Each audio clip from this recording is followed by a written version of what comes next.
නමස්කාර වේවා බුදුරුවනට සැමදා බුදු හිමි සරණ යමි. නමස්කාර වේවා දම්රුවනට සැමදා සදහම් සරණ යමි. නමස්කාර වේවා සංඝරුවනට සැමදා මහා සංඝ සරණ යමි. නමස්කාර වේවා තුනුරුවනට සැමදා තිසරණ සරණ යමි. සාදු සාදු සාදු. අප හැම දෙනාගේ කල්යාණ මිත්‍ර ගුරුදේවෝත්තම පරම පූජනීය පින්වත් ලොකු ස්වාමීන් වහන්සේ නිදුක්ව නිරෝගව දීර්ඝායුෂ සම්පන්නියම ලබත්වා. සාදු සාදු සාදු.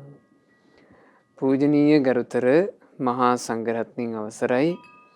වාසනාවන්ත සදහැවත් පින්වතුනේ, ක්ෂණ සම්පත්තිය කියලා කියන්නේ පින්වතුනේ ජීවිතයකට මුණ ගැහෙන අතිශයින්ම දුර්ලභ අවස්ථාව. ක්ෂණ සම්පත්තිය කියලා කියන්නේ මොකද්ද? ලෞතර භාග්‍යවත් බුදුරජාණන් වහන්සේගේ උතුම් සම්බුද්ධ ශාසනයත් දුර්ලභ මනුෂ්‍ය ජීවිතයත් යන දෙක එකට ලැබීම. මේක ක්ෂණ සම්පත්තිය. ක්ෂණ සම්පත්තිය මුණ ගැහිච්ච මොහොත ගැන බුදුරජාණන් වහන්සේ දේශනා කළේ කනෝවෝ මා උපච්චගා. මේ ලැබිච්ච ක්ෂණය අහිමි වෙලා අපතේ යන්න දෙන්න නම් එපා. කනාතීතා හි සෝචන්ති නිරයම් හි සමප්පිතා. ෂණේ අහිමි වෙච්ච අය නිරේ ඉපදිලා ශෝක කරන්නේය. එහෙමයි වදානේ. පින්වතුනි, අපිට මේ මුණ ගැහිලා තියෙන්නේ ආන්ගේ ක්ෂණ සම්පත්තිය. දුර්ලභ මනුෂ්‍ය ජීවිතය අපට ලැබුණා. සාංශාරික ගමනේ කන කැස් බෑවෙක් වියසිදුරෙන් අහස බලනවටත් වඩා දුර්ලභ ඒ අවස්ථාව අපට ලැබුණා. අපි උපදින කාලේ, අපි මනුෂ්‍ය ලෝකෙට එන කාලේ ලෞතර අරහත් සම්මා සම්බුදුරජාණන් වහන්සේගේ ශ්‍රී මුක බුද්ධ භාෂිතය කල්යාණ මිත්‍රයෙක් සත්පුරුෂයෙක් ඉතා පැහැදිලි බසින් කියලා දෙනවා. එහෙම කාලයක අපට මුණ ගැහුණා. මේ මුණ ගැහිච්ච මොහොතේ ඒ සන සම්පත්තියෙන් ලබා ගන්න පුළුවන් සියලු ලාභ තමන්ගේ ජීවිතයට සමීප කරගන්නවා කියන හිත ඇති කරගන්න. මම මේ සන සම්පත්තිය අහිමි වෙන්න දෙන්නේ නැහැ කියන අදහස ඇති කරගන්න. ජීවිතවල පින්වතුනි වැදගත් අවස්ථා යෙදෙන්නේ නැද්ද? අපේ පෞල් සංස්ථාවල වෙන්න පුළුවන්, අපේ ජීවිතේ වැදගත් අවස්ථා යෙදෙනවා. එතකොට අපි අනිත් අවස්ථා ඔක්කොම, අනිත් ජීවිතේ කටයුතු ඔක්කොම බැහැර කරලා අරකට අවධානය යොමු කරන්නේ නැද්ද? සමහරට වැඩපොලේ නිවාඩු ගන්නවා.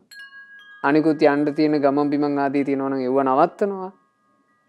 ඒ ඔක්කොම නවත්තලා අපි අර විශේෂ කටයුත්තට අවධානය දෙනවනේ. අපි තුමු තමන්ගේ නිවසේ දරුවෙක්ගේ විවාහ කටයුත්තක්. අනිත් ඔක්කොම බැහැරලා කරලා ඒකටම අවධානය යොමු කරන්නේ නැද්ද? ආන් ඒ වගේ තේරුම් ගන්න ක්ෂණ සම්පත්තිය. ජීවිතේක අතිශයින් දුර්ලභ මුණ ගැහෙන වැදගත්ම මොහොත ක්ෂණ සම්පත්තිය.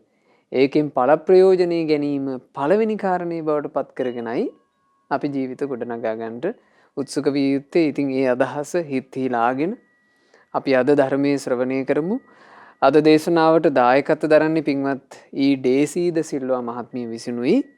එතුමියගේ ධර්ම දාන අරමුණ උතුම් වූ චතුරාර්ය සත්‍ය ධර්මය අවබෝධ කරන්ට මාට මේ උතුම් ධර්ම දානමේ පින ඒකාන්තයෙන් හේතු වෙත්වා කියන අදහසිනුයි එතුමිය ධර්ම දානය කරන්නේ. අති උදාර අරමුණ. බුදුරජාණන් වහන්සේ එක අවස්ථාවක දේශනා කළා, මහණෙනි, අපි හිතමු මේ මුළු මහත් පෘථුවියම එකම එක ජලස්කන්ධයක් වුණා කියලා. බුදුරජාණන් වහන්සේ වදාළා මේ මුළු මහත් පෘථුවියම එකම එක ජල කඳක් බවට පත් වෙන මහා සාගරයක් වගේ. මේ මහා සයුරේ වැටී තියෙනවා එක සිදුරක් තියෙන වියගහක්. මුළු පෘථුවියම මේ බෝලෙම එකම මුහුදක්. ඒකේ වැටිලා තියෙනවා එක සිදුරක් තියෙන පොඩි වියගහක්. වියගහ ලොකු නෑ. සාමාන්‍ය වියගහක ප්‍රමාණයමයි. වියගහ වැටිලා. වැටුණු වියගහ මහා සාගරයේ පාවී පාවී පාවී පාවී යනවා. එතකොට දැන් සාමාන්‍යයෙන් ගත්තොත් එහෙම පොළොවක් තියෙනවා නම් හැප්පෙන්න හරි තැනක් තියෙනවනේ. මේකේ හැප්පිල්ලක් නැහැ. සම්පූර්ණ මේක මේ අතට ගහගෙන යනවා. උතුරෙන් ගහගෙන එන රැලි වලට මේක දකුණට යනවා. දකුණෙන් ගහන රැලි වලට මේක උතුරට යනවා. නැගෙනහිරින් ගහන රැලි වලට බටහිරට යනවා. මෙහෙම මේක පාවි පාවි තියෙනවා. බුදුරජාණන් වහන්සේ වදාලා මහණෙනි මේ සයුරේ ඉන්නවා කියලා හිතමු. කාන කච්චප කන කැස්බෑවෙක්. මේ කන කැස්බෑවා ඊටාම කලාතුරකින් අවුරුදු 100කට වතාවක් වගේ අර සයුරු දියෙන් උඩට ඇවිල්ලා අහස බලනවා. මේක ඉන්නේ වතුර ඇතුලේ. අවුරුදු 100කට එක සැරයක් විතර මූ උඩට ඇවිල්ලා ඔන්න අහස බලනවා. අහස බලද්දි මුට බලන්න තියෙන්නේත් එක ඇහැයි. ඇස් දෙකක් නැහැ. එක ඇහැක් කනයි. මේ කන ගැස් බෑවා අහස බලන වෙලාවේ මහා සාගරයේ ගහගෙන යන අර වියගහේ හරියටම ඒ වියසිදුර ඌ අහස බලන තැනට ගානට එකතු වෙලා කන කැස් බෑවා වියසිදුරෙන් අහස බලනවා කියන එක මහණෙනි ඒක සිද්ධ වෙයිද කියලා ඇහුවා. භික්ෂුන් වහන්සේලා එතකොට පිළිතුරු දෙනවා ස්වාමිනී භාග්‍යතුන් වහන්සේ ගොඩාක් කලාතුරකින් ඊටාම දුර්ලභව ඕක වෙන්න පුළුවන්. බුදුරජුන් වදාලා ඒවං අදිච්ච මිදම් භික්කවේ මනුස්ස සත්තං ලද්දං මහණෙනි ඒ වගේ ඊටා කලාතුරකිනුයි ඔබට මනුස්ස ජීවිතය ලැබුණේ. ඒවං අදිච්ච මිදං තථාගතස්ස ලෝකේ පාතු භාවෝ අරහං සම්මා සම්බුද්ධෝ ඒ වගේ ඊටාම දුර්ලභවයි. තථාගත රහත් සම්මා සම්බුදුරජාණන් වහන්සේ ලෝකේ පහළ වෙන්නේ. ඒවං අතිච්ච මිදම් භික්කවේ තථාගතස්ස දේශිතේ ධම්ම විනේ ලෝකේ දිප්පති. ඒ වගේ ඊටාම කලාතුරකින් මහණෙනි තථාගතයන් වහන්සේ විසින් දේශනා කරන ලද ධර්ම විනය ලොව බබලන්නේ, ලොව දීප්තිමත් වෙන්නේ. බුදුරජාණන් වහන්සේ භික්ෂුන්ට අවවාද කරනවා මහණෙනි කන කැස් බෑවෙක් වියසිදුරෙන් අහස බලනවාටත් වඩා දුර්ලභ වූ මනුස්ස ජීවිත සම්පත්තිය ඔබට ලැබී තිබේ. තථාගත බුදුරජුන්ද ලොව පහළ වී සිටි බුදුරජුන්ගේ ධර්මයේද මේ කල බබලන්නේය. තස්මාතිහ භික්කවේ එනිසා මහණෙනි ඉදන් දුක්ඛං ආර්ය සත්‍යන්ති යෝගෝ කරණීයෝ මේ දුක නම් වූ ආර්ය සත්‍යයි කියා අවබෝධ කිරීමටම වෑයම් කරන්නට මේ දුකේ හට ගැනීම නම් වූ ආර්ය සත්‍යයි කියා අවබෝධ කරගන්නට වෑයම් කරන්න. මේ දුක නිරුද්ධ වීම නම් වූ ආර්ය සත්‍යයි කියා අවබෝධ කරන්නට වෑයම් කරන්න. මේ දුක් නිරුද්ධ කරන ප්‍රතිපදාව නම් වූ ආර්ය සත්‍යයි කියා අවබෝධ කරන්නට වෑයම් කරන්න. චතුරාර්ය සත්‍ය අවබෝධයටම උත්සාහවත් වෙන්න. මේකයි අවවාදේ.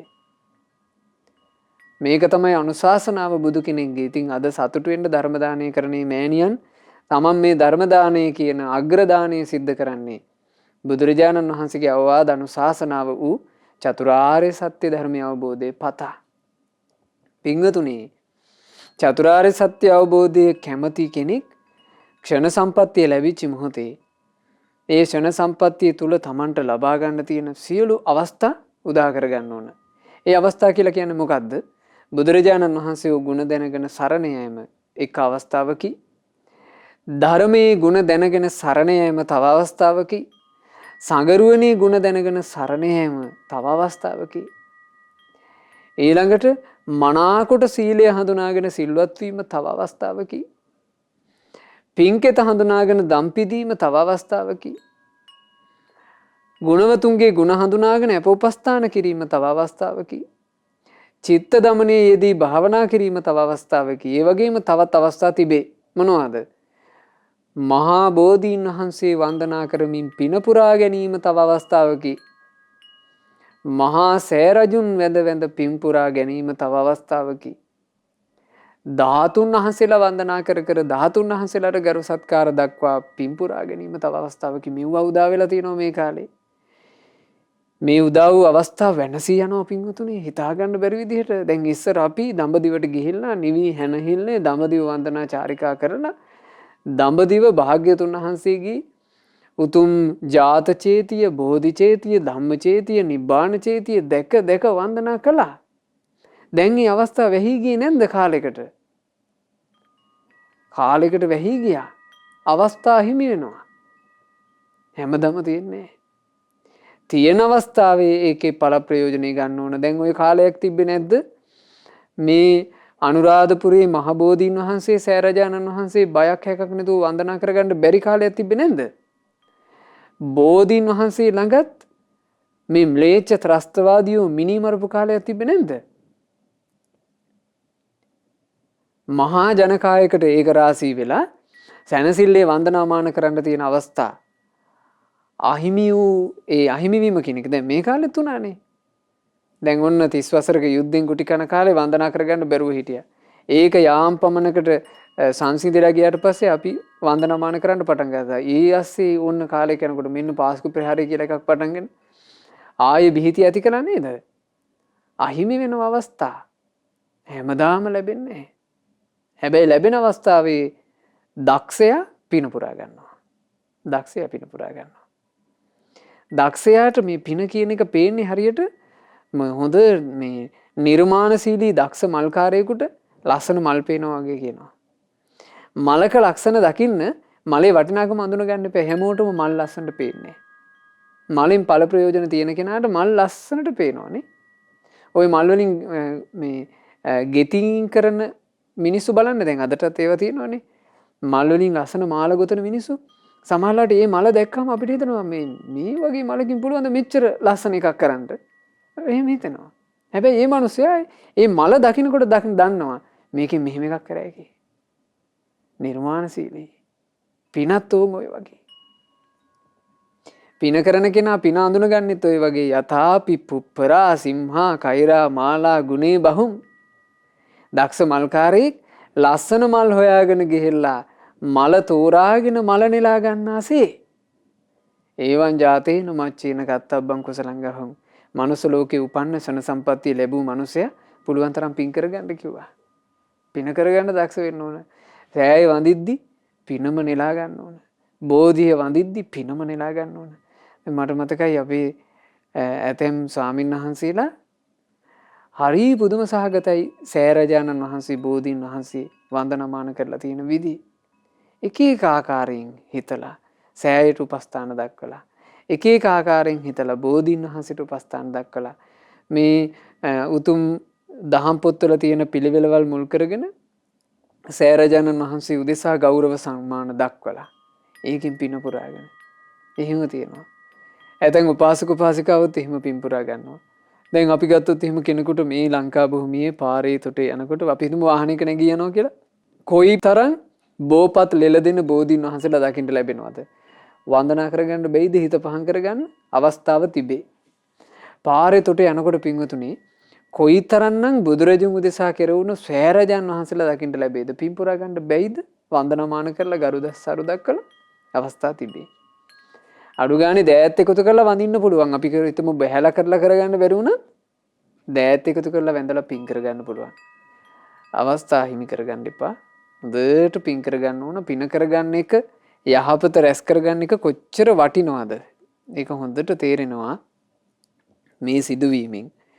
මේක උනේ පින්වතුනේ ඈත අතීතේ අපේ කාශ්‍යප රහත් සම්මා සම්බුදුරජාණන් වහන්සේ වැඩ හිටපු කාලේ කිව්වේ මේ මහා භද්‍ර කල්පයේ තුන්වෙනි සම්මා සම්බුදුරජාණන් වහන්සේ මිනිසුන්ගේ වයස අවුරුදු මේ කාලේ 20000ක ප්‍රමාණයක් තිබිලා තිනවා. සාමාන්‍ය මිනිස්සෙක් අවුරුදු 20000ක් පමණ ජීවත් වෙනවා.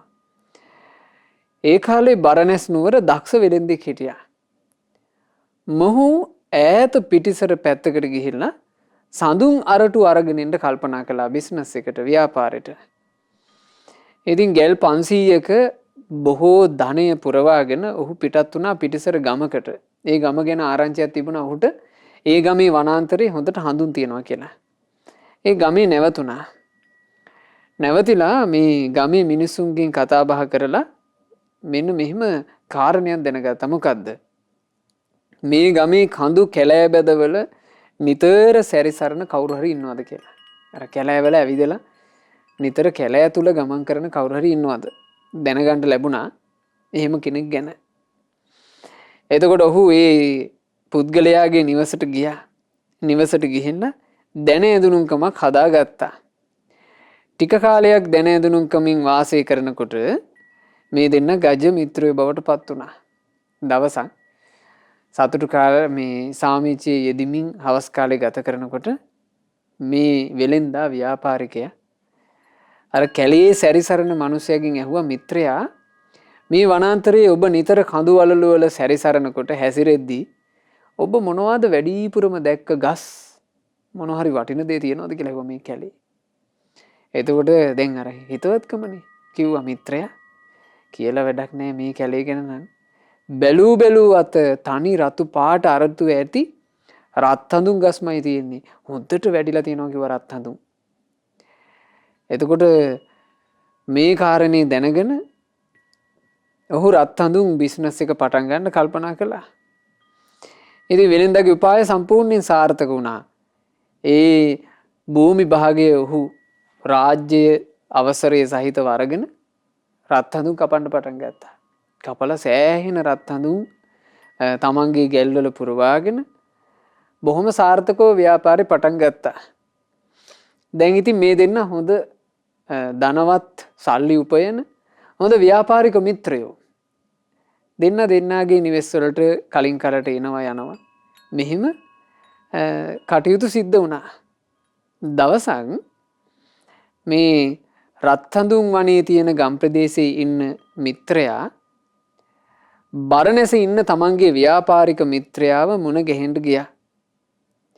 ඒ මුණ ගැහෙන්න යන්නේ රත්හඳුන් දැවටිකුත් පටවාගෙන තමයි. එහෙම ගියා. ඒ ගියපු අවස්ථාවක බරණැස මහා සෑයක් වන්දනා කරන අවස්ථාව ඔහුට උදා වුණා. ඒ තිලෝගුරු කාශ්‍යප රහත් සම්මා සම්බුදුරජාණන් වහන්සේගේ උතුම් මහා සෑය. කාශ්‍යප බුදුරජාණන් වහන්සේ පිරිනුවම් පෑවට පස්සේ ඒ බුදුරජාණන් වහන්සේගේ ධාතුන් වහන්සේලා තැන්පත් කරවලා බොහොම ලස්සන සෑයක් කරවලා තිබුණා. ඔය සෑය කරවා තියෙන කාලේ අර ගම්බද පුරුෂයා තමන්ගේ ව්‍යාපාරික මිත්‍රයව දකින්ට රත් හඳුනුත් අරගෙන බරණැසට එනවා. බරණැසට ආපු වෙලාවේ මේ බරණැස හිටපු තමන්ගේ වෙළඳ මිත්‍රයා හවස් කාලේ ආහාර ගනිමින් ඉද්දි මෙහෙම කියනවා, මිත්‍රයා, අපිට බොහෝම හොඳ වටිනා අවස්ථාවක් උදා වෙලා තියෙනවා. මං රත් හඳුන් පිටි කරලා පාත්‍රයක්ම පිරෙව්වා. ඒ කියන්නේ රත් හඳුන් පිටි කළා කියන්නේ කුඩු. රත් හඳුන් කුඩු. රත් හඳුන් සුවඳ කුඩු පාත්‍රයක් මං පිරෙව්වා. අපි මේ රත් හඳුන් කුඩු පාත්‍රය තරගෙන පොඩි ගමනක් යන්න කියලා ඇහුවා. ඉතින් මිත්‍රයාත් සතුටු වුණා. සතුටු වෙලා දෙන්නාම මහා සෑය කරවන තැනට, ඒ කියන්නේ මේ වෙනකොට සෑය සම්පූර්ණයෙන් ගොඩනගලා තිබිලත් නෑ මේ සිද්ධිය වෙද්දී. සෑය කරවන තැනට ගියා. සෑය කරවන තැනට ගොස් රත් හඳුන් පිටි පාත්‍රය ඒ සෑ රජාණන් වහන්සේ උදෙසා පූජා කළා. භාග්‍යතුන් වහන්සේගේ ධාතු සෑයට පූජා කළා. බුදු කෙනෙක්ගේ ධාතු සෑයක් පුදන්ට ලැබෙනවා කියලා කියන්නේ සංසාර ගමනේ ලැබෙන ලොකු පිනක්. පින හිමි කරගත්ත කෙනා පිනෙන් සැපවත් වුණා. මං කියන්නම් ඔබට පින අහිමි කරගත්ත කෙනෙක්ගේ කතාව. ඒකත් උනේ ওই බරණැස. බරණැස සෑරජානන් වහන්සේ ඉදි වෙන කාලේ, ඒ කියන්නේ මේ සිද්ධිය වෙච්චි සමකාලීන මේ සිද්ධිය වෙන කාලේ එක බ්‍රාහ්මණෙක් හිටියා. ඒ බ්‍රාහ්මණයාට තමන්ගේ බිරිඳයි ඊට පස්සේ ලේලි ඒ දෙන්නා දවසක් මේ බ්‍රාහ්මණයා ළඟට ඇවිල්ලා අවසර පතලා තිනවා ඔය සෑය ඉදි වෙද්දි සෑයට උපස්ථාන කරන්න යන්න. දැන් එහෙම යනවනේ. දැන් අද වුණත් අපි ඔය අසපු මුල් කරගෙන සෑරජාන් වහන්සේලා ඉදි කරනකොට අපි දැනුවත් කරනවා. අද නම් මාධ්‍ය හරහා අපි දැනුවත් කරනවානේ මෙහෙම පින්කම් ශ්‍රම දාන අවස්ථා තියෙනවා එන්න කියලා.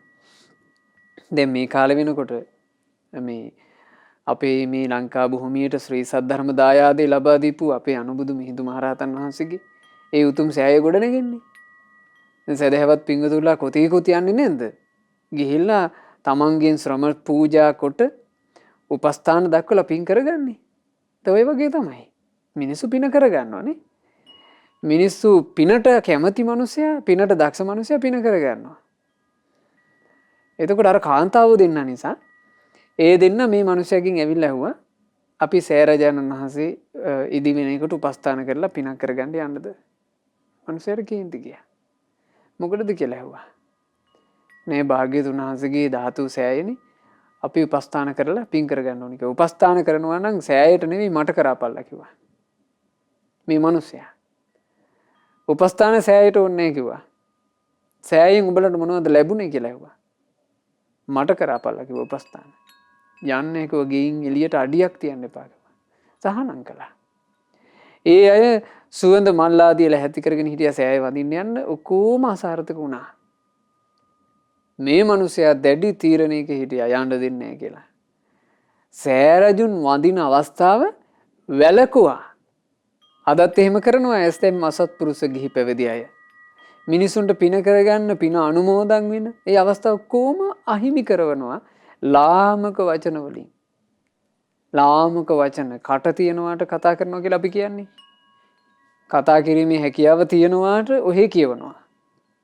ඒ කියවලා ඉතින් ඒ පුද්ගලයා තමුන්ගේ කට නිසා තමුන් වෙනසෙනවා. ඒක පැත්තකින් තියමුකෝ. තව පිරිසක් වනසනවනේ. ඒක තමයි අභාග්‍යය. අපි මහා සෑරජානන් වහන්සේලා උදෙසා වන්දනාමාන කරලා පින කරගන්නකොට ඒ පින්කම් වලට සම්බන්ධ වෙලා බොහෝ දෙනෙක් සාදු සාදු කියලා වන්දනා කර කර අනුමෝදන් වෙවි පින් කරගන්න අතරේ කොටහක් හිටියා. අනේ අර කරන පුද පූජාවල් වලට හූල් පව් පුරව ගන්න. මට මතකයි රන්කොත් වෙහෙරේ ඒ මහා සෑරජානන් වහන්සේ උදෙසා අපි ඊටාම පිවිතුරු පැම් පූජාවක් කරා පාරිශුද්ධ මේ නොකිලිටි ජලය. ඒ කියන්නේ වතුරේ අග්‍රම වතුර කොටස්. දැන් අපි ගත්තොත් එහෙම ඊටාම පිරිසිදු පැන් පූජාවක් කරන්න ඕන කියන හිතින් අර ඉහළ උල්පත් වලින් අපි පැන් ලබාගෙන දැන් ඉහළ උල්පත් වලින් පැන් ලබා ගන්න අපට උපකාර කළේ පින්ඩ කැමති පින්වතුන්ලා.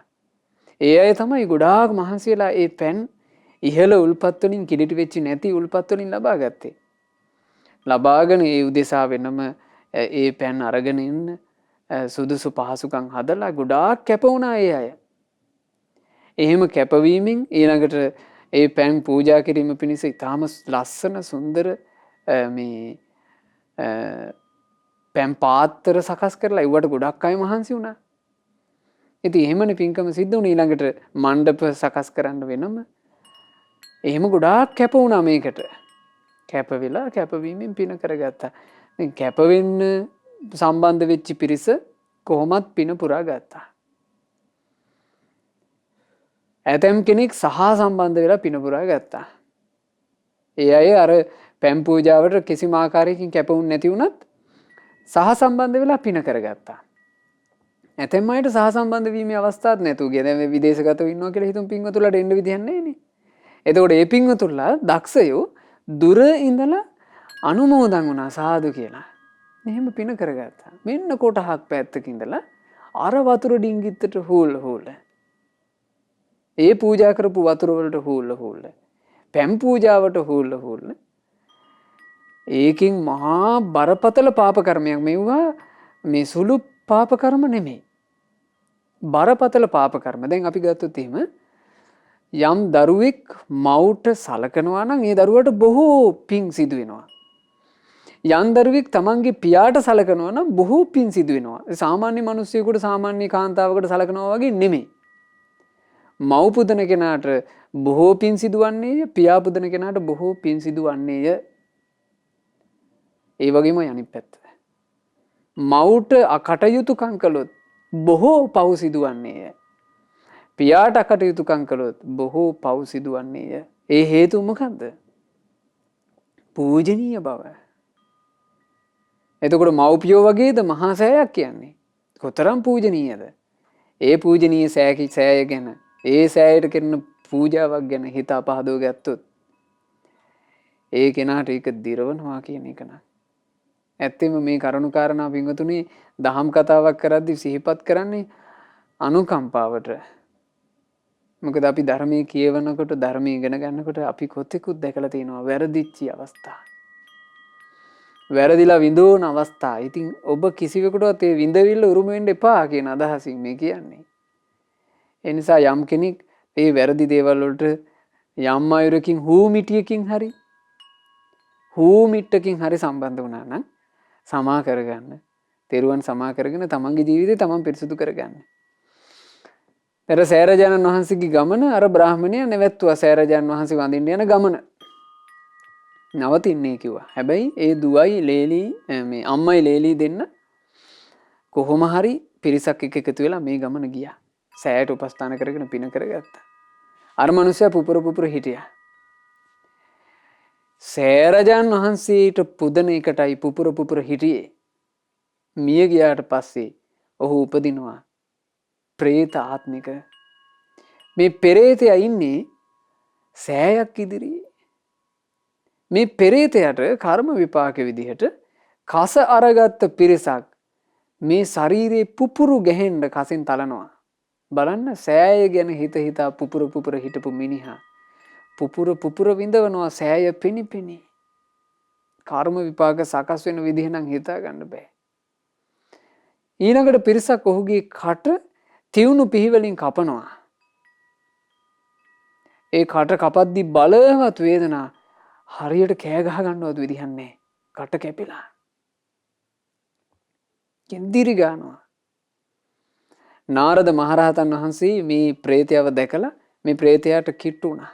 කිට්ටු වෙනකොටම ඔහුගේ කර්ම විපාක ස්වභාවය රහතන් වහන්සේගේ ආනුභාවයට චුට්ටක් නැවතුණා. රහතන් වහන්සේ අහනවා මොකෝ මේ? ඇයි මේ විඳවන්නේ? අනේ ස්වාමීනි විඳවීම පිණිස දේවල් මං කළා. ස්වාමීනි මම සෑරජානන් වහන්සේගේ මේ පූජාවට බාධා කළා. සෑරජුන් පිදීමට බාධා කරපුගේ විපාකේ සෑය පෙනි මං විඳවනවා. ස්වාමීනි මම සෑ වන්දනාවට බාධා කරාට මගේ බිරිඳයි මගේ ලේලි සෑ වන්දනා කළා.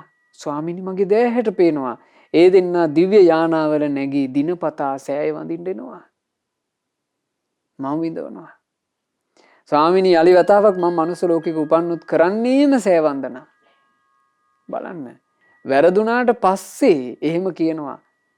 වැරදුනාට පස්සේ එහෙම කිව්වාට ඔහු ප්‍රේතාත්මෙන් මිදිලා යලි මනුස්ස ලෝකෙක ඇවිල්ලා ඒ මනුස්ස ලෝකෙට එනකොට සෑරජානන් වහන්සේලා වැඩ ඉන්න කාලයක් වෙලා ඒක හිතා ගන්න බෑ. මේ අවස්ථාව යලි කොහොම හම්බ වෙයිද කියලා. ඒ නිසා අවස්ථාව අහිමිවීමක් ගැන ඔය කිව්වේ අවස්ථාව තියෙන කාලේ පින්පුරව ගන්නට දක්ෂ කෙනෙකුට සිහි උපදින්නයි. ඉතින් කොහොම හරි අපි කතා කරමින් හිටියේ අර සෑරජානන් වහන්සේට සඳුන් පූජා කරපු කතාව. මිත්‍රයෝ දෙන්න සෑරජානන් වහන්සේට සඳුන් පූජා කළා. ඒ හඳුන් පූජාව කරනකොට ඒකෙන් ගොඩාක් සතුටු වෙච්චි අර ගමේ ඉඳලා ආපු මිත්‍රයා තමන් අරගෙන ආපු හඳුන් අරටුවකින් ලස්සන සඳ මණ්ඩලක් කෙරෙව්වා. මේ සෑයට පූජා පිණිස ලස්සනට සඳ මණ්ඩලක් කෙරෙව්වා. දැන් ඔන්න අපිත් සෑරජානන් වහන්සේලා ඉදි කරනකොට ඉතා සුන්දර නිර්මාණ කරනවා නේද සෑයේ ගර්භයට. ලස්සන නිර්මාණ කරන්නේ. රණින් රිදියෙන් හඳුන් වලින් සමහරු මේ සෑරජානන් වහන්සේලා ඉදි වෙනකොට තමන්ම සෑය වෙනුවෙන් රන් මල් කරවලා අරගෙන ඇවිල්ලා පූජා කළා. රන් ගඩොල් කරවලා අරගෙන ඇවිත් පූජා කළා. ඊළඟට මේ සමහර පින්වතුන්ලා හඳුන් වලින් ලස්සන මල් සකස් කරලා පූජා කළා. ඉතින් මේ වගේ නොඑක් දෙනා නොඑක ආකාරයෙන් පින් කරගන්නවා නේ. ඉතින් ඒ කාලෙත් එහෙම තමයි. හඳ මණ්ඩලක් කෙරෙව්වා. හඳ මණ්ඩල කරවා පූජා කළා. ඉතින් කාලේ ගත වුණා. කාලේ ගත වෙලා මේ දෙන්නා මිය පරලෝ ගිහිල්ලා දෙදෙනාම උපන්නා දෙව්ලොවේ. දෙදෙනාම උපන්නා දිව්‍ය ලෝකේ තව්තිසාවේ. තව්තිසාවේ ඉපදිලා අපේ තිලෝගුරු ගෞතම බුදුරජාණන් වහන්සේ ලෝකේ පහළ වෙන කාලේ අර වනයේ හිටපු මිනිසයා අර කෙළයරොදේ ඇවිද හිටපු රත්අඳුන් ගස් දැකලා තිබ්බ මිනිසයා. ඒ කිව්වේ භාග්‍යතුන් වහන්සේ උදෙසා මහා සෑයට සඳ මඩලක් කරවා පූජා කරපු මිනිසයා බ්‍රාහ්මණ වංශික පවුලක උපදිනවා රජගහ නුවර.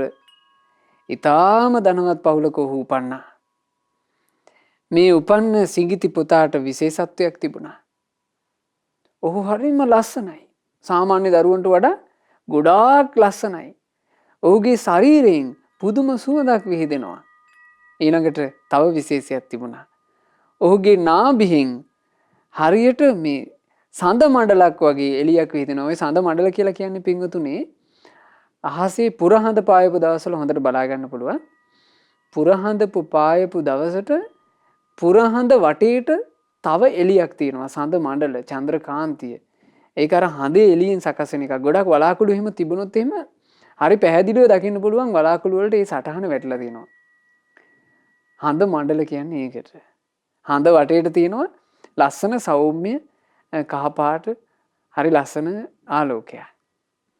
මේ උපන්න දරුවාගේ නාභියෙන් ඕන් ඔය වගේ එළියක් විහිදෙනවා.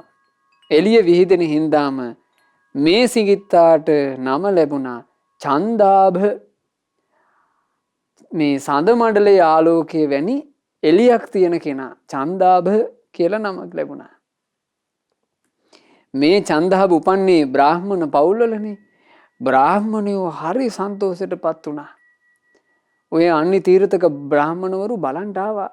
බලන්ට ඇවිල්ලා හරි පුදුම වුණා. මේ නම් එකත් එකටම මහා බ්‍රහ්මයා විසින් අපිට පින්පුරා ගැනීම උදෙසා අපට මහා බ්‍රහ්මයාට කිට්ටු වීම උදෙසා එවාපු විශේෂ දේව දරුවෙක්. මේ මහා බ්‍රහ්මයාගේ අලුත් නිර්මාණයක්, අලුත් මැවීමක්. ඇයි ඒගොල්ලෝ හිතන් ඉන්නේ මහා බ්‍රහ්මයා දෙවියන් වහන්සේ, ਸਰව බලධාරීන් වහන්සේ ඔක්කොම මැව්වා කියලානේ. ඉතින් හිතුවා මේ නාභියෙන් එළි විහිදෙන මෙයාව දෙවියන්ගේ අලුත් නිර්මාණයක්. දෙවියෝ අලුතෙන් දරුවෙක් නිර්මාණය කරලා. එහෙම කතාවකුත් හැදුවා. ඒකුන් දන්නේ නෑ මේ කාශ්‍යප බුදුරජාණන් වහන්සේගේ සෑරජාණන් වහන්සේ කරවපු පින තමයි මේ පෙන්눔 කරන්නේ කියලා. ඒ පින කියන එක පින්වතුනි පෙන්눔 කරනවානේ. පින රැස් කරපු මිනිසයාගේ පින පෙන්눔 කරනවා. අදට නම් බලාගත්ත එකි. ලස්සන මිනිසෙක් දකිනකොට ඒ ලස්සන මිනිසයා තුලින් පෙන්눔 කරන්නේ පිනයි. එයා සංසාර ගමනේ ක්‍රෝධ කරලා නෑ. මෙත් සිතින් හිටපු කෙනෙක්. අන්න පින ඉස්මතු වෙනවා. හොඳට සල්ලි භාගය ඇතුව හොඳ යාන වාහන වල යන මිනිස්සු දකිනකොට ඒ ඉස්මතු වෙන්නේ පිනයි. ඒ අය දන් දීපු අය. පින ඉස්මතු වෙනවා. පින ඉස්මතු වෙන හැටි හරි ලස්සනයි. ගොඩක් ප්‍රසිද්ධ වෙනකොට ප්‍රසිද්ධිය තුලින් ඉස්මතු වෙනවා පිනක්. මේ අය ඉරිසියා කරලා නෑ. එහෙමයි පින ඉස්මතු වෙන්නේ. තිලෝගුරු බුදුරජාණන් වහන්සේට දෙතිස් මහා පුරුෂ ලක්ෂණ තිබුණා. පුරුෂ ලක්ෂණයක් ලස්සනයක් ගානේ තිබුණේ පිනක් ඉස්මතු වීම. පිනමයි ඉස්මතු වුනේ. ඉතින් ඒ නිසා ඒ වගේමයි පවත් ඉස්මතු වෙනවා. පව ඉස්මතු වෙනකොට නම් ඒක හරි කටුකයි කරකසයි. සමහරවිට ලෙඩ ගොඩවල් පව ඉස්මතු වෙන්නේ. මොකද්ද ලෙඩ ගොඩක් වෙන්න හේතුව? සත්ව හිංසා කරලා. අඩු වයසින් මැරිලා යනවා පේනවා. පව ඉස්මතු උනේ. මෙයා සසරේ ප්‍රාණඝාත කරලා. ලස්සන නෑ කැත රූප ඇතු උපදිනවා. පව ඉස්මතු වෙනවා. මෙයා සංසාර ගමනේ ක්‍රෝධ කරපු කෙනෙක්. ප්‍රසිද්ධ නෑ. ඔහි කොනකට වෙලා කොන් වෙලා ඉන්නවා. හේතුව මොකද්ද? සසර ගමනේ ඉරිසියා කරලා. එකක් ගානේ. එකක් ගානේ ප්‍රකට වෙනවා. හංගන්න බෑ. ඒ වගේ පින් කරපු මේ චන්දහාබ කියන පුංචි පුතාගේ ඒ පුණ්‍ය මහිමය ශරීරයෙන්ම පෙන්눔 කළා. ඇඟෙන් හඳුන් සුවඳ හමනවා. බුදුරජාණන් වහන්සේගේ සෑයට හඳුන් පූජා කළා කියන පින පෙන්눔 කරනවා. ලස්සනයි ශරීරේ. බුදුරජාණන් වහන්සේගේ මහා සෑය උදෙසා ලස්සන සඳ මඩලක් පූජා කළා කියන පින ඉස්මතු වෙනවා. ඒ පූජා කළේ සඳ මඩලක් කියන එක ඉස්මතු වෙන්න නාභියෙන් හඳේලිය විහිදෙනවා. පුදුම සහගතයි. එතකොට මේ හඳ මඩල සහිත මේ හඳේලිය විහිදෙන චන්දහබ කුමාරයාව බ්‍රාහ්මණවරු හම්බ කරන්න යොදාගත්තා. බ්‍රාහ්මණවරු කතාවක් හැදුවා.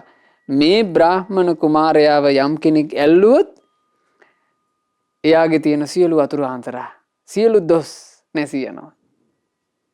මෙයාව ඇල්ලුවොත් එහෙම මෙයාව ස්පර්ශ කරොත් එයාගේ තියෙන සියලු ප්‍රශ්න ඉවරයි. මෙයා මහා බ්‍රහ්මයා විසින් අපට විශේෂයෙන් එවපු විශේෂ දේව දරුවෙක්. ඒ නිසා මෙයාගේ ඇඟ අල්ලලා ආශිර්වාද ගනින්නලා කියලා දැන් සෑහෙන ප්‍රචාරයක් හැදුවා. දැන් මිනිස්සු මෙහෙම ප්‍රචාරයක් හැදුවොත් පෙළ ගැහිලා ඉන්නේ නැද්ද?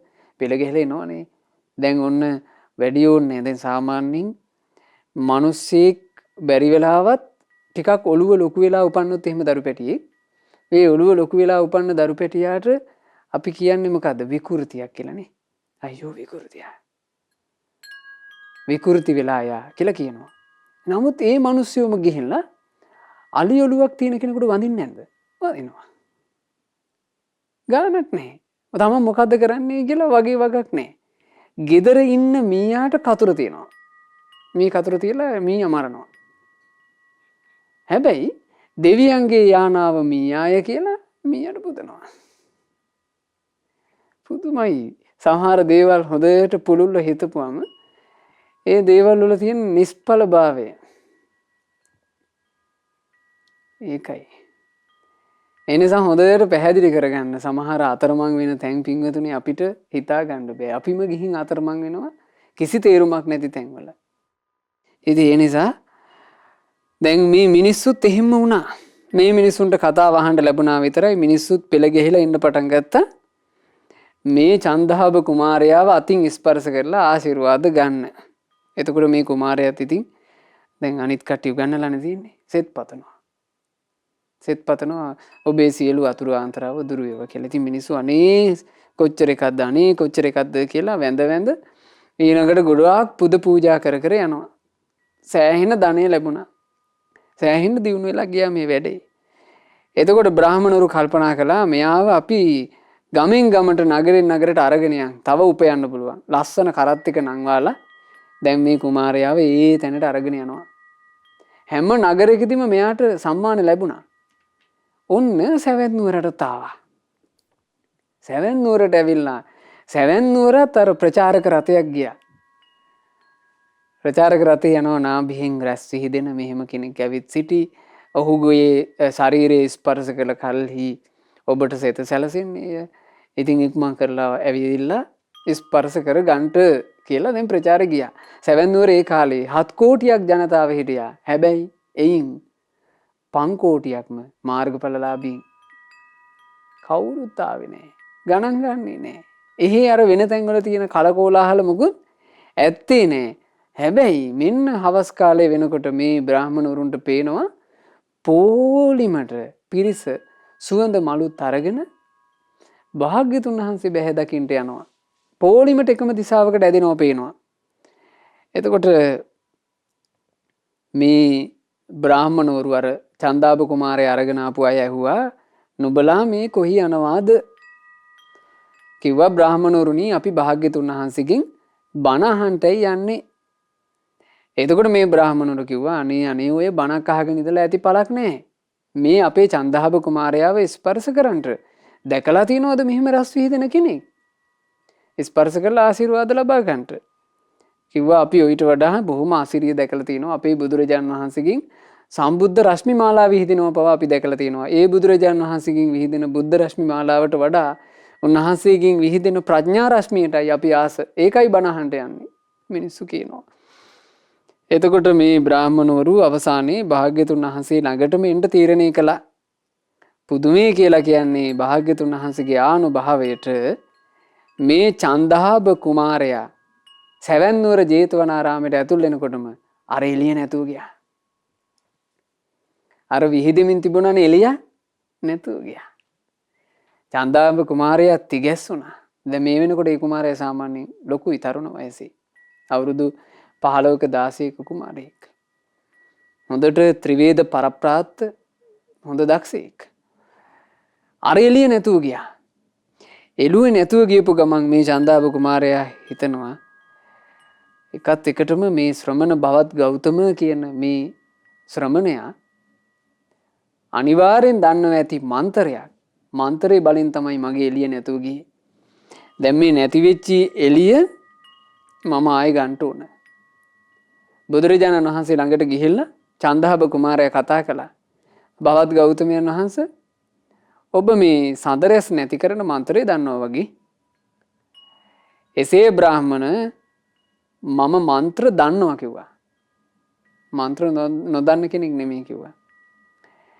එහෙමනම් බවත් ගෞතමීනි මටත් මන්ත්‍ර කියා දෙන්න. බුදුරජාණන් වහන්සේ වදාලා එහෙම බෑ. නිකම් මන්ත්‍ර දෙන්නේ නැහැ. මන්ත්‍රේ ගන්නට නම් මගේ ශ්‍රාවකයෙක් විදිහට පැවිදි වෙන්න ඕනේ කිව්වා. දැන් මේ භාග්‍යතුන් වහන්සේ ඇයි මෙහෙම කියන්නේ? පින දැකලා බුදුරජාණන් වහන්සේ දකිනවා මේ කෙනාට තියෙන පින දැකලා භාග්‍යතුන් වහන්සේ වදාලා පැවිදි වෙන්න ඕන. එතකොට චන්දාප කුමාරයා බ්‍රාහ්මණ පිරිසව ආමන්ත්‍රණය කළා.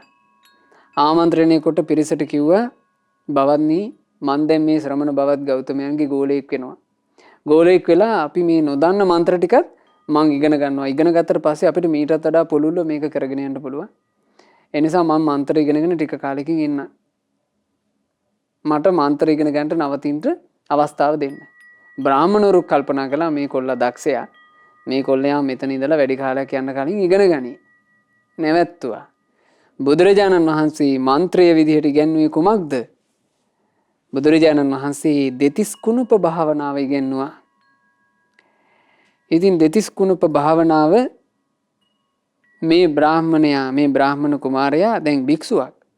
මේ භික්ෂුන් වහන්සේ පුරුදු කරනකොට ඊටාම කෙටි කලයි සියලු කෙලෙස් නසා රහතන් වහන්සේ නමක් බවට පත් වුණා. අරහත්ත්වයට පත් වුණා. කෙලෙස් කසට කිසිවක් නැති පාරිශුද්ධ సంతානයක් ඇති වුණා. දැන් චද්දාබ කියන තෙරුන් වහන්සේ නිකන් තෙරුන් වහන්සේ නමක් නෙමෙයි. රහතන් වහන්සේ නමක්. මේ චන්දාබ රහතන් වහන්සේව දකින්න බ්‍රාහ්මණවරු පැමිණියා. බ්‍රාහ්මණවරු පැමිණිලා කියනවා දැන් ඔබ මන්ත්‍ර ඉගෙනගෙන අහවර නම් අපි යන් වෙන දිශාවකට. රහතන් වහන්සේ මේ අයට කරුණු කාරණා තේරුම් කරලා දෙන්න බැරි නිසා ප්‍රකාශ කළා මෙහෙම. බ්‍රාහ්මණවරුනි ඔබලා යන්ට යලි කවරදාකවත් ඔබලාත් එක්ක මා එකතු වෙන්නේ නැහැ. ඔබලාත් සමග එකතු වී ඔබලාත් සමග වෙන දිශාවකට යන්න උවමනාවක් මට නැහැ. මම යලි කිසි දිශාවකට නොයන ස්වභාවයට පත් වුණා. මේ ලොකු අර්ථයක් මේ කියන්නේ. මං යලි කිසි දිශාවකට නොයන ස්වභාවයට පත් වුණා. මං දැන් හරි සතුටින් සැහැල්ලුවෙන් ඉන්නේ. මේ චන්දාබ රහතන් වහන්සේ බ්‍රාහ්මණවරුන්ට කියන මේ කතාව අනෙක් භික්ෂුන් වහන්සේලාට ඇහුණා. භික්ෂුන් වහන්සේලා සැක කරන්න ගත්තා. මේ භික්ෂුන් වහන්සේ චන්දාබ තෙරුන් වහන්සේ මේ බ්‍රාහ්මණවරු ඉස්සරහා බොරුවට තමන්ගේ අරහත්ත්වයක් ප්‍රකාශ කරනවා කියලා. බුදුරජාණන් වහන්සේ ඉදිරියට ගිහින් කියා හිටියා ස්වාමීනි භාග්‍යතුන් වහන්සේ මේ චන්දාබ භික්ෂුව මන්තර හොරකම් කරගෙන යන්න මහාන වෙලා දැන් හරියට නිකන් රහතන් වහන්සේ නමක් වගේ බොරු කියවනවා අන්න කියලා. බුදුරජාණන් වහන්සේ වෙලාවේ ඒ භික්ෂුන්ට කිව්වා නෑ මහණෙනි. චන්දාබ කියලා කියන්නේ දැන් රහතන් වහන්සේ නමක්. චතුරාර්ය සත්‍ය ධර්මයේ පරිපූර්ණ වශයෙන්ම අවබෝධ කරගෙන අරහත්ත්වේ පසක් කළා. බොහෝ පින් තියෙන කෙනෙක්. යලි සසර ගමනේ කොයි දිශාවකටවත් නොයන ස්වභාවයට පත් වුණා. පහනක් පිංගුතුනේ පහනක් දැල්වෙමින් තියෙද්දී ඒ පහනට හුලං පාරක් එවලා පහන නිවා දැමුවොත් දැල්ල කොහෙටවත් යන්නේ. දැල්ල නිවි යනවා. රහතන් වහන්සේගේ సంతානෙ ඒ වගේ. නිවි යනවා. එහෙම නිවි යන ස්වභාවයකට පත් වුණා. ඉතින් ඒ චන්දාබ රහතන් වහන්සේ කියන්නේ බොරුවක් නොවේ සත්‍යමයි මහණෙනි සත්‍යමයි කියලා බුදුරජාණන් වහන්සේ චන්දාබ රහතන් වහන්සේගේ ගුණ මෙන්න මේ ගාථාවෙන් ඉස්මතු කළා. පින්වතුනි මේ බඳු සොඳුරු ගාථා සම්බුදු මුවමඩලින් වදාළ ගාථා සජ්ජායනා කරන්නට ලැබෙන එක අපිට වාසනාවක්. දැන් අද අපි මේ සජ්ජායනා කරන්නේ ධම්මපදයේ 413 වෙනි ගාථාව. ධම්මපදයේ මේ දේශනා මාලාවේ අවසාන භාගයේ ධර්ම දේශනා අපි මේ ශ්‍රවණය කරන්නේ. පින්වතුන්ලා මුල ඉඳලා සම්බන්ධ වුණා නම් මේ වෙනකොට පින්වතුන්ලා ගාථා 412ක් සජ්ජායනා කරලා තියෙනවා. ගාථා 412ක් අර්ථ වශයෙන් ඉගෙනගෙන තියෙනවා. කොච්චර වාසනාවක්ද තමන්ගේ ජීවිතේට. ඉතින් අද ගාථාවත් අපි සජ්ජායනා කරමු. තිරේ දර්ශනය වෙනවා පින්වතුන්ලාටත් පින්වතුනුත් මාත් සමග සජ්ජායනා කරන්න. චන්දං විමලං සුද්ධං විප්පසන්න මනාවිලං නන්දී භව පරික්ඛීනං තමහං බ්‍රෝමි බ්‍රාහ්මනං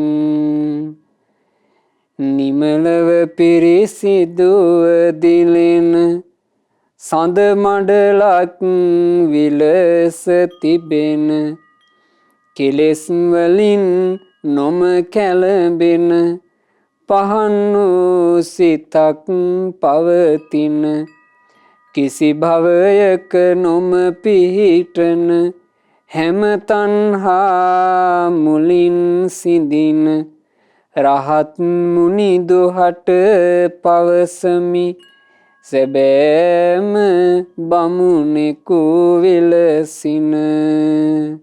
හැබෑම බමුණා, හැබෑම බ්‍රාහ්මණයා, හැබෑම ශ්‍රේෂ්ඨයා කියලා කියන්නේ කොයි වගේ කෙනෙකුටද? මේ කෙනාගේ సంతානේ නිර්මලයි නම්, පිරිසිදුයි නම්, පිවිතුරුයි නම්, හරියට නිර්මල සඳ මණ්ඩලක් වගේ කෙලෙස් කසට කිසිවක් නැතිනම්, ඒ බඳු කෙලෙස් නැති సంతානයක් තියෙන මුනිදුන් හට ශ්‍රේෂ්ඨයා කියලා බුදුරජාණන් වහන්සේ ආමන්ත්‍රණය කරන්නේ. ඉතින් ඒ බඳු ශ්‍රේෂ්ඨයන්ගෙන් පිරිච්ච ශාසනයක සංඝං සරණං ගච්ඡාමි කියලා ඒ ශ්‍රේෂ්ඨයන්ව සරණ යන්න අපිට වාසනාව ලැබුණා. ඒ ශ්‍රේෂ්ඨයන්ව මේ ලෝකෙට බිහි කළ සොඳුරු ධර්මය ධම්මං සරණං ගච්ඡාමි කියලා සරණ යන්න අපට වාසනාව ලැබුණා. ඒ ශ්‍රේෂ්ඨයන් ලෝකයට බිහි කළ මහා ශ්‍රේෂ්ඨ මහා කාරුණික ශාස්ත්‍රුන් වහන්සේ බුද්ධං සරණං ගච්ඡාමි කියලා සරණ යන්න අපට වාසනාව ලැබුණා. තෙරුවන් සරණ යන්න ලැබිච්ච මේ අවස්ථාවේ මේ මොහොතේ අප හැම දිනාටත් තෙරුවන් සරණේ මැනවින් පිහිටා ගෞතම සසුන තුලම උතුම් චතුරාර්ය සත්‍ය ධර්මය සුවසේම අවබෝධ කරගන්නට ලැබේවා. සාදු සාදු සාදු. රැස් කළා වූ සියලු පුණ්‍ය ධර්මයෝ සියලු බ්‍රහ්මකායික දෙවියෝ අනුමෝදන් වෙත්වා. සක් දෙවිඳුන් සතරවරන් දෙවිවරුන් සෙන්පති දෙවිවරුන් ප්‍රධාන කොට සදෙව්ලෝ වැසි දෙවියෝ අනුමෝදන් වෙත්වා. ලංකා භූමිය සුරකින්න සුමන සමන් දෙවියන් ඇතුළු කොට පොළොවාසී සියලු දෙවිවරුත් අපගේ ඉෂ්ඨකාමී දෙවිවරුත් පින් අනුමෝදන්ව දෙවියෝ දිව්‍ය සැපින් වැඩෙත්වා. දෙවියන්ගේ නිරන්තර ආශිර්වාද අපට සලසත්වා. දෙවියෝද සංසාර දුකින් අත මිදේවා. සාදු සාදු සාදු. අපගේ ගුරු දේවෝත්තම පරම පූජනීය පින්වත් ලොකු ස්වාමීන් වහන්සේ පින් අනුමෝදන්ව නිදුක් නිරෝග සුවයත් දීර්ඝායුෂ සම්පන්නියත් ලබත්වා. සාදු සාදු සාදු. අද ධර්ම දානය සිදු කරන පින්වත් ඊ.ඩී.සී.ද සිල්වා මහත්මියගේ නමින් මේ යන්ට යෙදුණු සියලු ඥාතීන්ට පින් අනුමෝදන් වෙලා ඥාතීන්ගේ පරලෝ ජීවිතේ ඒකාන්තයෙන් සැපයටම පත්වෙත්වා. ඉක්මන් භවයකදීම සසර දුකින් අත මිදේවා කියන ප්‍රාර්ථනාවෙන් පින් අනුමෝදනා සිදු කරන්න. ධර්ම දානය සිදු කළ පින්වත් ඊ.ඩී.සී.ද සිල්වා මෑණියන් බලාපොරොත්තු වෙන ආකාරයෙන්ම මේ පින ගෞතම ශාසනය තුලම උතුම් වූ චතුරාර්ය සත්‍ය අවබෝධයේ පිණිස ඒකාන්ත වශයෙන්ම හේතු වෙත්වා කියලා අපි ආශිර්වාද කරනවා, සෙත් පතනවා. ඊ.ඩී.සී.ද සිල්වා මහත්මිය ඇතුළු පවුලේ දූදරු මුණුපුරු මිනිපිරියන් සෑම සියලු දෙනාට සියලු පින් අනුමෝදන් වෙත්වා. ඒ සියලු දෙනාට නිදුක් නිරෝග සුවය දීර්ඝායුෂ සැලසේවා. රැකිරක්ෂා ව්‍යාපාර ආදී ඒ සියලු කටයුතු දූදරු මුණුපුරු මිනිපිරියන්ගේ අධ්‍යාපන කටයුතු ආදී සෑම සියලු දේ ਸਰව ප්‍රකාරයෙන් සාර්ථක වෙත්වා. බාධා කරදර යන්තාක් ඇද්ද ඒ සියල්ල දුරු වෙලා සැනසille පින් කරගෙන සැනසille ජීවිත ගත කරන්නට පින්වතුන්ලාට අවකාශ සැදෙත්වා. මේ ගෞතම ශාසනය තුල චතුරාර්ය සත්‍ය ධර්මය අවබෝධ කර ගැනීම පිණිස ධර්ම දානය සිදු කරපු පින්වතුන්ලාටත් ශ්‍රද්ධා මාසික ධර්ම දාන සමාජික පින්වතුන්ලාටත් ශ්‍රද්ධා කාර්ය මණ්ඩලයේ සියලු දෙනාටත් ඒ වගේම සුපින්වත් ඔබ හැම දිනාට වාසනාව ලැබෙත්වා. හැම දිනාට තෙරුවන් සරණයි. නමෝ බුද්ධාය.